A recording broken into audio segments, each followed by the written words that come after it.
Sophie and Jumong Part 3.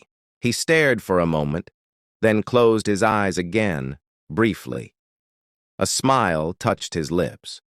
Not the kind he wore at boardrooms or press conferences. This was different, unpolished, private. She had tiptoed out without waking him. Of course she had. She was gentle in every movement, every word. And yet, she had been the storm that shook last night's silence, the one who screamed without shame, who cried openly, who begged him with her whole heart to help her friend. And he had obeyed. That part still lingered in his chest. He sat up slowly, rubbing his neck. He didn't need to check his phone to know the calls had started piling up. But the digital world felt irrelevant for another moment. He stood, stretched, and walked toward the window. The city was unfolding itself under the morning sun, alive and relentless. But up here in this moment, Jumong felt something else, stillness. The kind that came only after surviving a night of chaos and realizing, despite all odds, that no one was lost. Then his phone buzzed. He picked it up almost absently. It was a message. "Thank you, Mr. Jumong, for saving her, for staying. I won't forget it."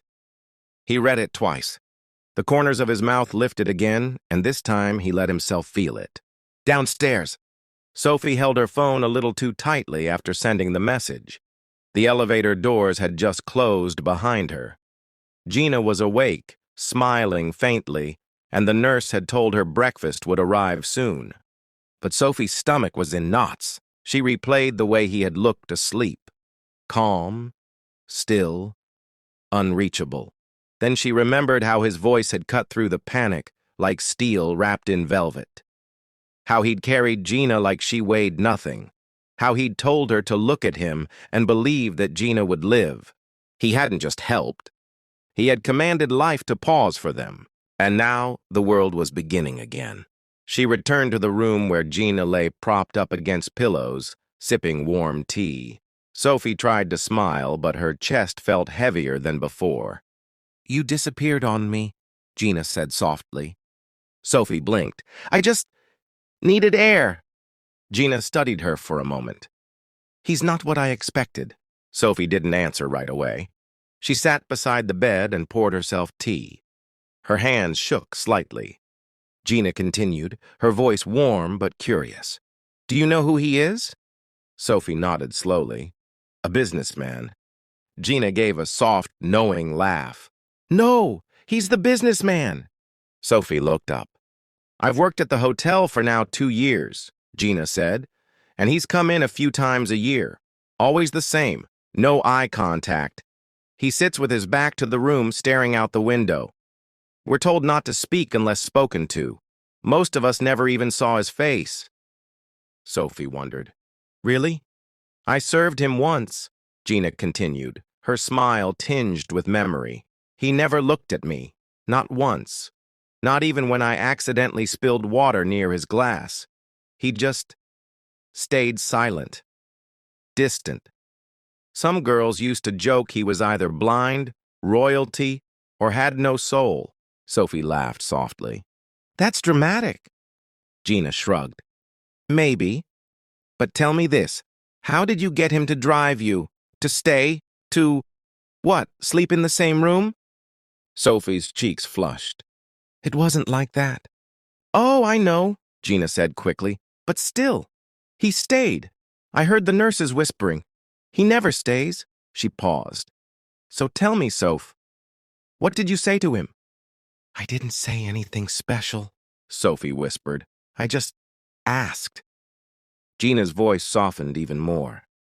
"Then it wasn't your words, it was you." Sophie looked away. "I'm happy for you," Gina added, reaching over and taking Sophie's hand. "Really? Just promise me something?" Sophie nodded. "Handle him gently. He may look invincible, but the way he stayed, the way he looked at you, that's not a man used to being touched by real life." Sophie's eyes shimmered. "I don't know what this is." "You don't have to," Gina smiled. "Just don't run from it." Sophie swallowed and squeezed her hand. The hospital's diagnostic wing was quiet at that hour, the polished floor reflecting sterile lights overhead. Jumong walked through the corridor without a single question from staff. His presence was enough to part the air like glass. They knew him, but few had ever seen him like this. He was not in a rush. He wasn't barking orders. He was waiting. The head surgeon, Dr. Huang, greeted him with a small bow and motioned toward a private glass-walled office. "She's conscious now," the doctor began. "Stable. Her vitals are fine, but that's not why I asked to speak with you." Jumong's jaw tightened. "Go on." Dr. Huang tapped the keyboard and turned the monitor toward him. An image flickered, a brain scan. A small white mark blinked on the screen. "It's not alarming yet," the doctor said calmly. "But there's a tumor. Small, low grade, likely benign for now, but it needs attention. We wouldn't have found it without last night's trauma scan." Jumong's eyes remained fixed on the screen. "She doesn't know," Dr. Huang continued. "We haven't told her, and if we tell her now, in this condition, it would devastate her." Jumong finished quietly. The doctor nodded. "And the girl with her? Sophie, was it? She's fragile, too. She hasn't left her side since last night." Jumong let the silence settle. Then, in a low voice, he said, "Don't tell her. Not yet. Monitor it. Handle everything silently. When the time is right, I'll take responsibility." Dr. Huang studied him carefully. "Understood. We'll map a quiet plan. With your permission, we'll assign one of our top neurosurgeons to follow up after discharge. I'll arrange it through outpatient visits. Nothing alarming." Jumong nodded. "Thank you." As he stood to leave, Dr. Huang added, "You care for her?" Jumong paused at the door. His back to the doctor, he simply said, "She matters to someone who shouldn't carry this alone." And then he walked away. The car rolled past the hospital gates as the last stretch of morning light warmed the hood. Jumong leaned back, eyes half closed. The city was alive, but his thoughts were not on the meetings ahead or the schedule pinging on his phone. They were with Sophie. At the mansion, the tall doors swung open. The butler greeted him, but Jumong barely acknowledged him with a nod. He climbed the stairs slowly, unlike his usual brisk pace. Something weighed in his steps. He dropped his coat on the leather armchair, walked across the dim room, and stepped onto the balcony. The air outside was cooler, the sunlight slanting just right. From this height, everything seemed far away, except one memory. Sophie clutching her friend's hand, whispering her name like a spell. The hot shower hissed and steamed. Jumong stood motionless under the stream, his thoughts a swirling tide. He couldn't shake the way Sophie had looked at him, so raw, so trusting, without even knowing the truth. She hadn't known that behind the calm in his voice, there had been fear, too. But he hadn't flinched. He had chosen, again, to bear the burden so she wouldn't have to. He leaned his forehead against the tile, letting the steam wrap around him like silence.